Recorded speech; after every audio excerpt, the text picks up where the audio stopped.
A 3? Disrespect. Please excuse Bobo right now. Please excuse. Okay, and so by charming everyone, what I mean is me, of course. Wushu, I have a confession to make. I love you. Please call me back. Please. Tonight, they'll showcase their traditional act. Let's give a huge round of applause for Wellesley Wushu!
Another round of applause, please. Georgianne and Cindy have such beautiful voices. No, but seriously, I think they did great. What do you think, Joe? Wait. Okay. A few updates. Jungkook has suddenly disappeared, and I'll need help finding them. But this is okay. The show must go on. Our next performance is something I know you're all excited for: the senior dance. The seniors will be performing several dances choreographed by Sarah Chow, 20. They'll be dancing to Dreams Come True by the 8, 青春修炼手册 by the TF Boys, and Pick Me from Bruce 101 China. Let's give it up for the seniors!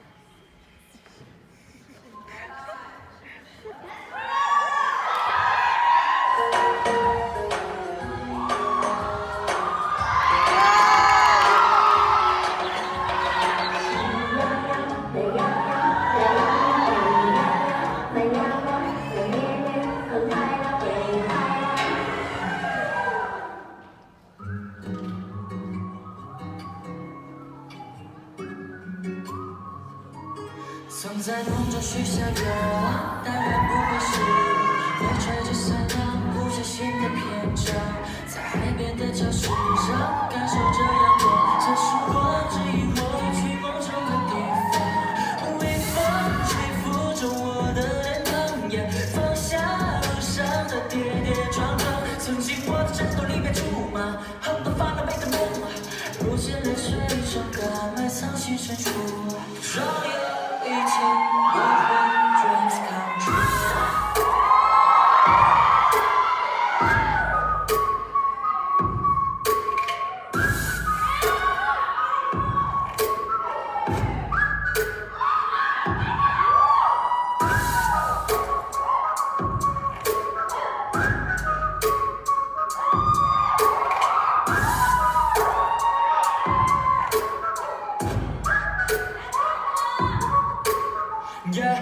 这个周末想来闯，这个周末想疯狂。什么烦恼和悲伤，有关的全都遗忘。躲进城堡，闯进城墙，太阳透过窗落在我的身上。有没人知道，做个白日梦又有何妨？微风吹拂着我的脸庞，也放下路上的跌跌撞撞。曾经我的战斗里面出马，很多烦恼没得梦，如今泪水中甘埋藏心深处。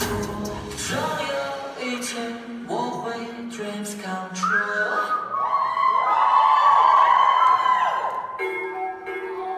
跟着我左手右手一个慢动作，右手左手慢动作手。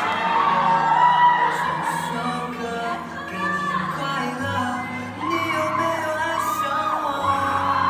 跟着我左手右手一个慢动作，右手左手慢动作手。这首歌给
Yeah, me too.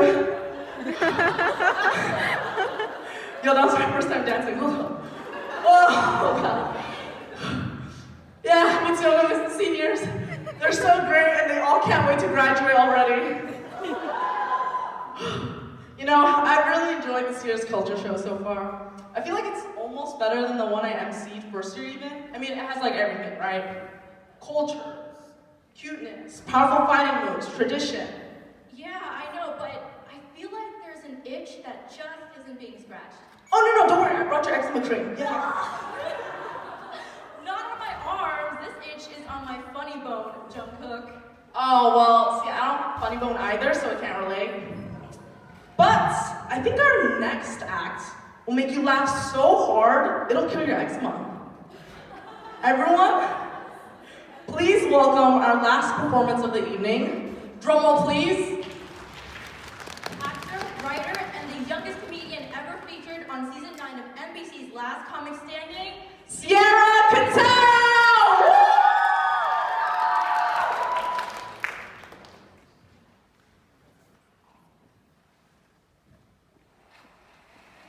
All right, hey everyone! Wow, thanks for having me. Guys, give it up for your MCs. Very cool. And give it up for yourselves for tonight. Sticking around Saturday night. I know this is asking a lot. You guys are great. I'm Sierra. I'm gonna do a little comedy for you guys tonight. But I feel like I've been sitting in the back like a creep like this whole time watching everybody. It's just been really fun. You know, so give it up for the acts you've seen so far. I feel like that dragon was crazy. I've never shared the stage with a dragon before, let alone one with like a magical lollipop. It really wanted that lollipop, you know what I mean? It was just, did it get the lollipop? I couldn't figure out at the end if like, it, you know, if it wanted the lollipop or if the lollipop wanted it, you know, that was magical. But it's great to be here. I'm very excited. I gotta say, I'm worried a little bit. Are you guys all right with all the corona stuff going on? I just want to check in because I know it's a little scary. I don't even mean about like getting sick or anything. I just mean with like the racism, you know? Just be careful out there. You know, everybody's freaking out. I would say, you know, I braved the airport and everything. I flew here, and you know, got a little bit of weird looks here and there, but I did cough on the airplane so I could get my own row. You know, that's not above that, yeah. So very comfy flight, and now I'm here. No, it's scary though right now. I think I am a little bit worried about my parents, because like, I think if, you know, the young people, you guys are young, and then like somewhat, you know, I'm in my 20s, okay, our age group would probably will be okay, but my parents are a little bit older, you know, like my mom and dad were gonna fly somewhere for a wedding, and I was like, maybe you guys should stay in. And they were like, well, look, it's $400 to cancel the flight, so it's like cheaper to die, honestly. Is also like a good slogan for just American healthcare. It's cheaper to die, everybody. We're doing great. But yeah, it is, you know, I can imagine it is cheaper to die. Okay, I'll get over that. It's just a funny saying, but we should move on. No, I mean, stay, you know, wash your hands, whatever. I didn't watch this microphone, but we all got it, so it's fine. Okay. But yeah, I am excited to be here. It's like kind of fun. I love to do comedy shows for colleges and stuff. I do this a decent amount, and it's like always fun to meet everyone and stuff, and makes me feel young, you know? So I did a show recently for like the UCLA Medical School, which was cool. It was like, you know, it was for the Asian American Student Association there. So, you know, most of the medical school, right? We're doing well. Okay, we're doing good for ourselves, don't worry.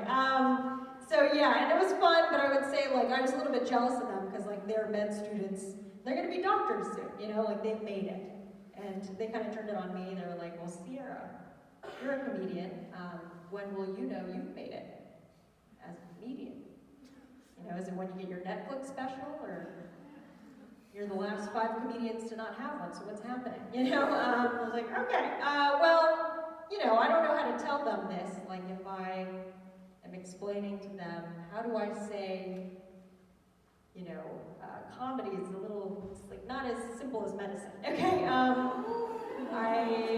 I gotta say, like, if I were to know I like made it in comedy, I guess it would be when I marry a doctor. doctor, you know? So all the single med students can come to the front, right? I think I have a lump in my breast. That's how you get them.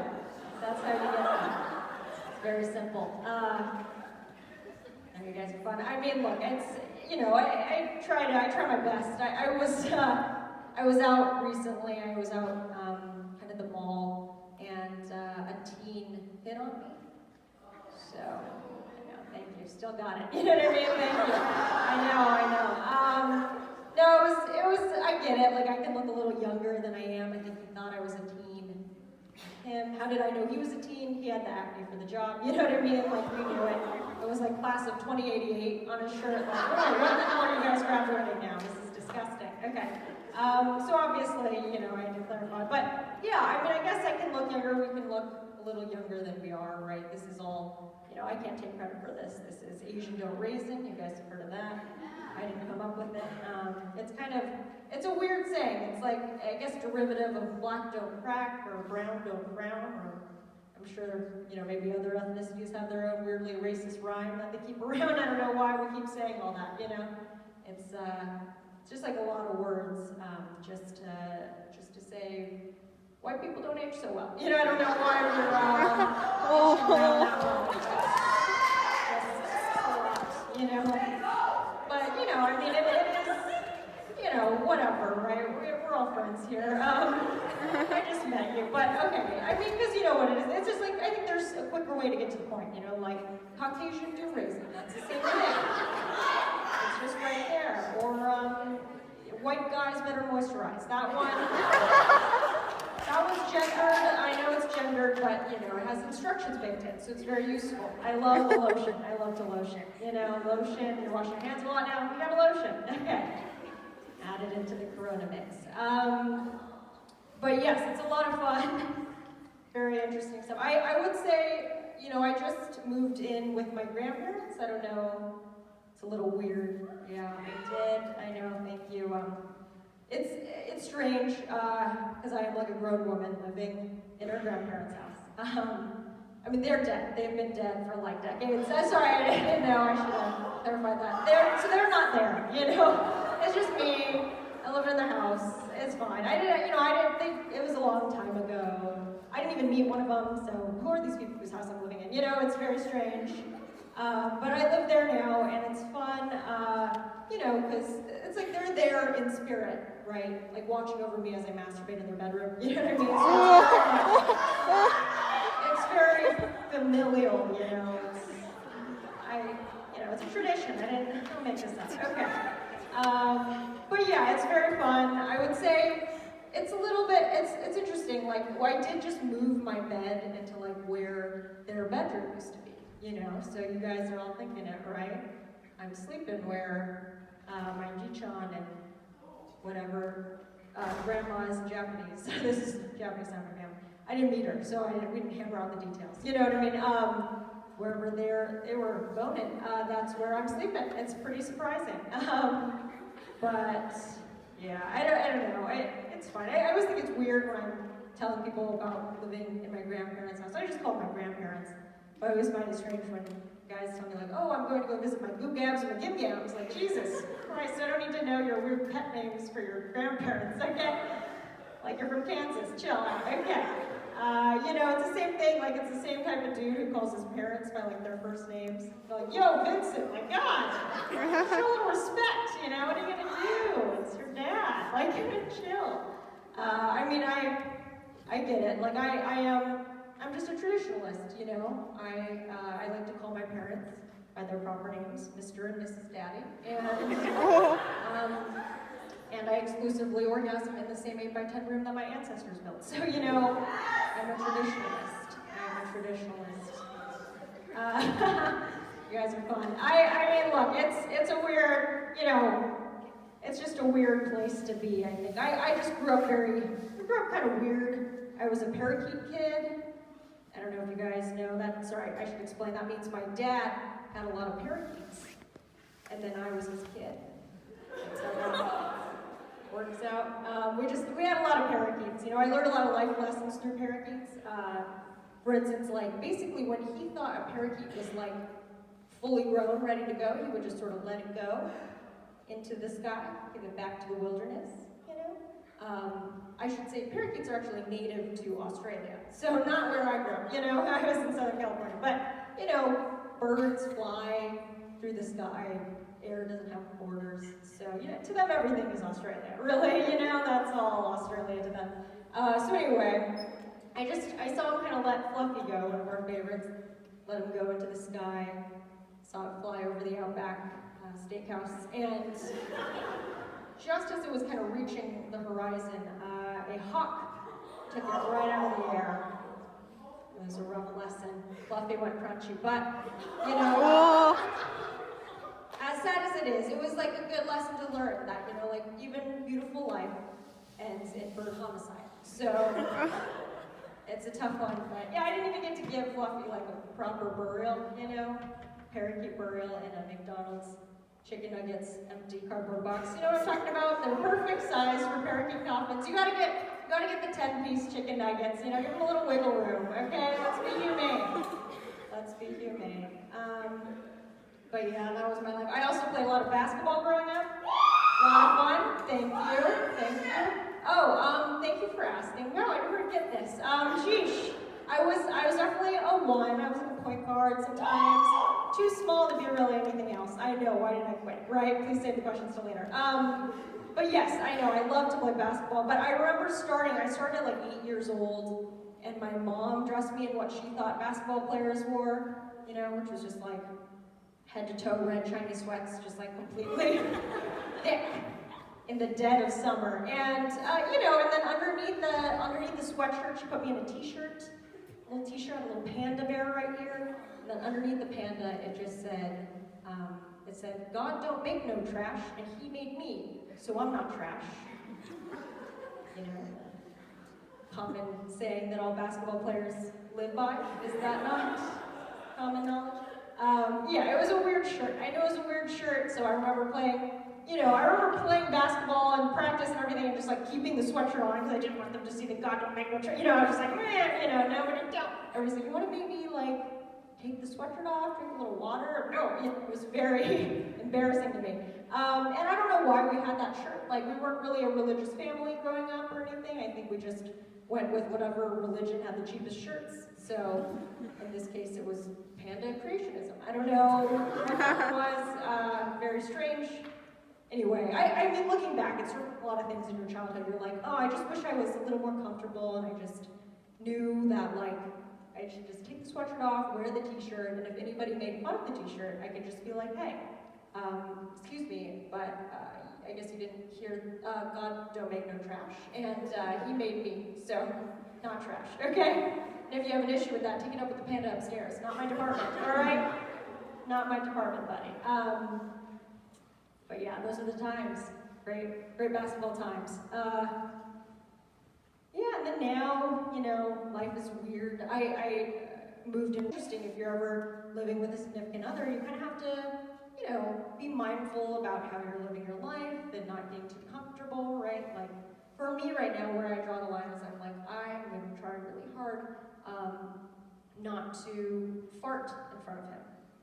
It's interesting, right? Because I think that, of all things, I think that destroys the sanctity of the fart, honestly. Farts are special, you know, they're meant to be saved for marriage. Only. I'm religious. Okay. No, you know what it is. Because you know what you mean? You know, with the farts, you just gotta fucking save them up. You know what I mean? You just gotta keep them up there, keep them right up by your sternum. You know, you gotta keep them up there, just pack them in tight, every day of the week. Just keep returning, you know, never give up, keep packing them up. And then, you know, you're at work and you're on your laptop or whatever you're doing, and you're like, man, something's wrong up there. And you're just like, I gotta keep them in. And then you just keep working and you're like, I better drive myself to the hospital. And you're like, driving yourself to the hospital, you're Googling WebMD, like, what's wrong with my body? And WebMD's like, you're dying, of course. And then you just pull up to the ER and you're like, all right, time to...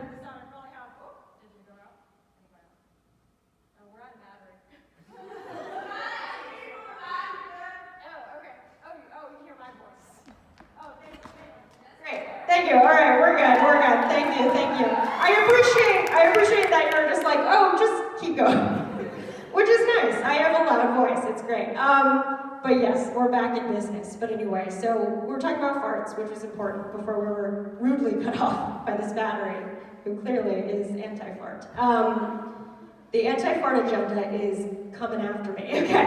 Anyway, so yeah, you gotta fucking save them up. Did we talk about this already? Just save them up. We're at the ER. Thank you. Listen, I appreciate it, but also it's kind of like I'm joking. You know what I mean? Okay. So anyway, so yeah, we're at the ER. Thank you for the update. Bookmark. Put a bookmark in it. We're at the ER. Okay. You're like a human bookmark. Anyway, sorry. Thank you. All right, so yeah, then you're at the ER and you're fucking like you're ready to sign up, and then you walk in there and you're like, wait a second. Yeah, I don't know how healthcare works. So you backpedal on out of there, and then you realize you just had to fart the whole time. You just had to let one rip, and that's the beauty of heterosexual love, you know. We all recommend it. It's good stuff. It's good. Thank you. Anyway, I don't know. What was the point? Nothing. Nothing is the point. But yeah, I would say, listen, I like to slip in there that I had a job. Thank you. Thank you. You know what I mean. I don't just talk about my farts on stage. I talk about them off stage. Yeah, it's an interesting thing, because before I had this job, I had to work a lot of like assistant jobs to work my way to this job, and I had one job in particular, which was I was working very closely with a boss, as you do. Don't recommend, okay. And yeah, this boss, friendly, but about 3 weeks in working in, he called me Wendy, which is, it's like a fun name. Oh, Wendy, right? Like a little, W at the end of the alphabet. Oh, Peter Pan, Wendy. I don't know. Wendy also was the name of the one other Asian woman who worked in the building. You know what I mean? Yeah, Wendy. So we see what happened there. Okay, a little mix-up. But, and I wanted to be upset, but, I didn't take it personally because, real Wendy was way hotter than me. So I was just like, oh my God, me? Stop it. Wendy. Oh my, wow, It's not racist, it's sexual harassment at that point. You know what I mean? I'm flattered. Okay. So I called the New York Times on him and he's gone. He's canceled. We cancel for a living. But yeah, what a weird job to do, I should say too, I've been really looking into this thing because I've been feeling very unsafe. I lived in this house, kind of an old house, had scary things happen.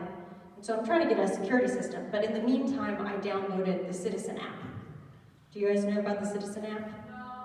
Okay, it's fine, good, don't learn about it. It'll make you feel terribly unsafe. So basically it's an app that just tells you everything that's happening in your neighborhood. That's a guy was spotted here with a 12-inch knife. So that's how you know to stay 13 inches away from that area, That's kind of what this app does.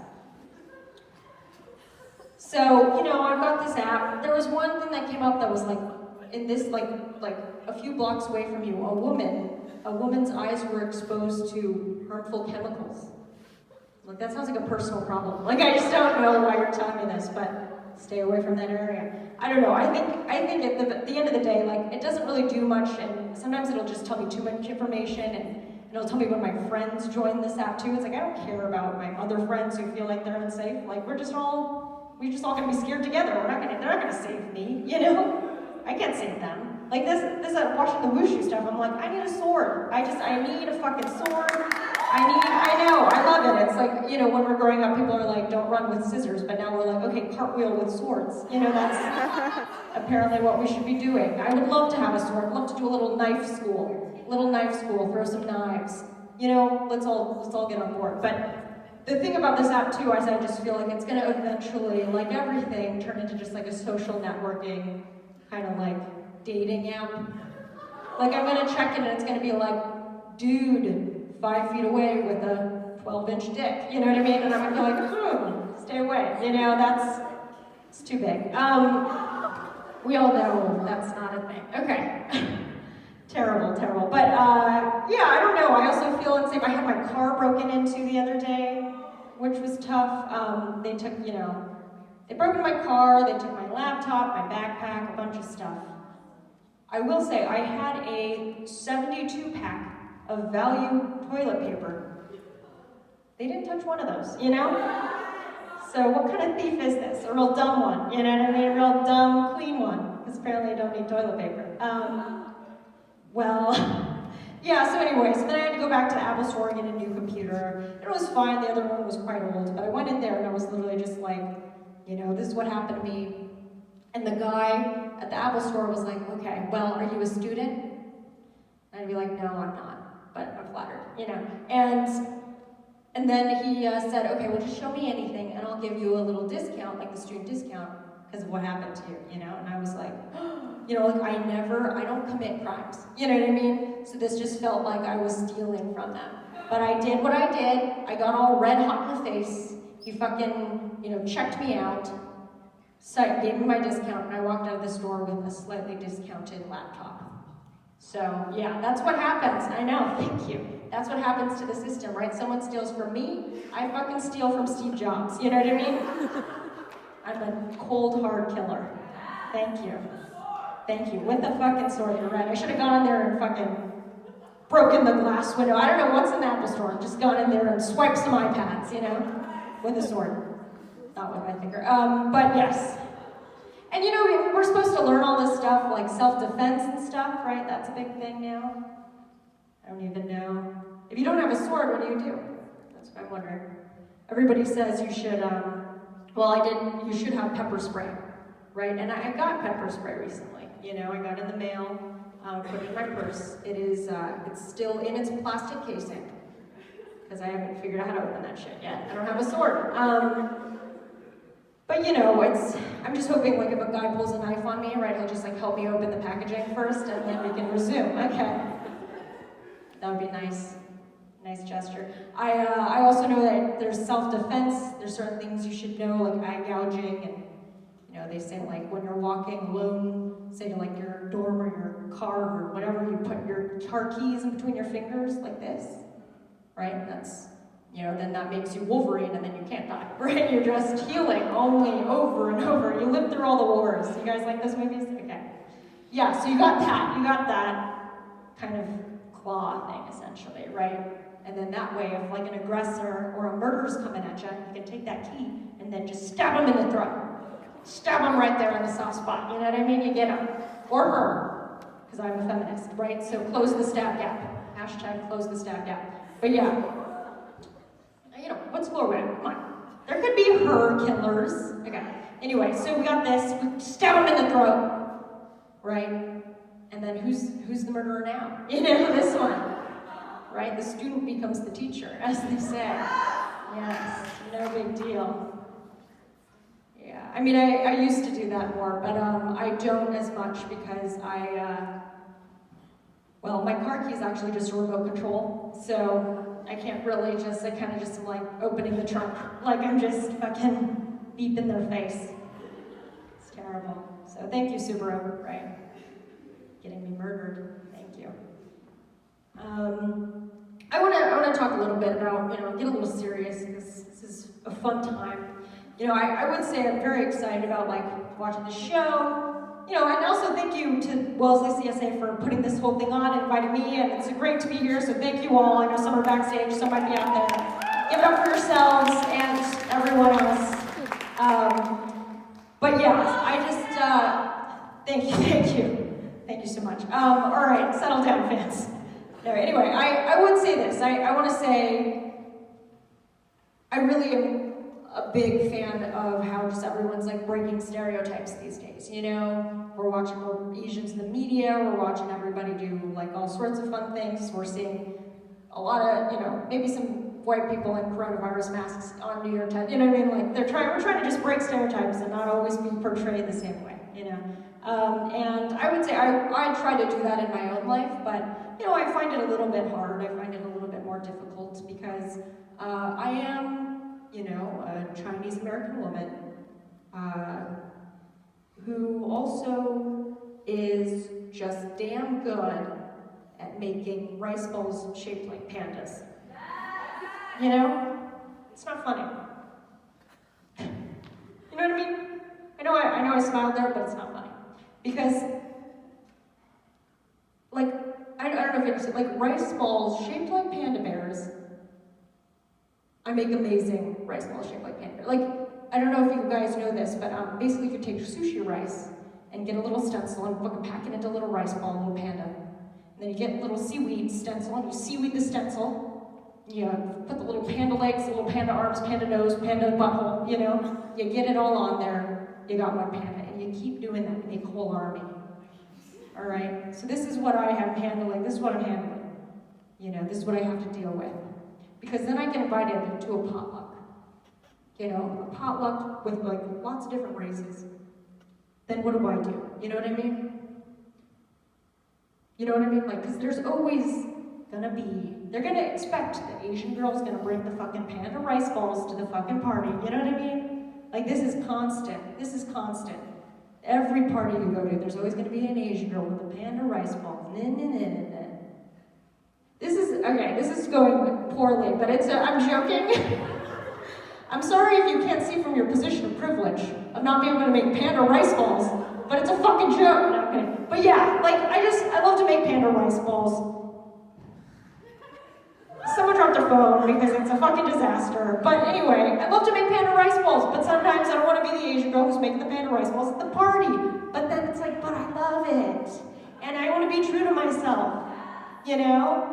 But also, did Jackie Chan fight for my rights so that I could be the Asian girl who makes panda rice balls for the potluck? I don't know. These are the things I'm dealing with in my mind. But anyway, so I brought the panda rice balls. I brought like 12. They were a hit. Everyone loved me. Okay, thanks guys. I'm Sierra. Have a good night. Have a lovely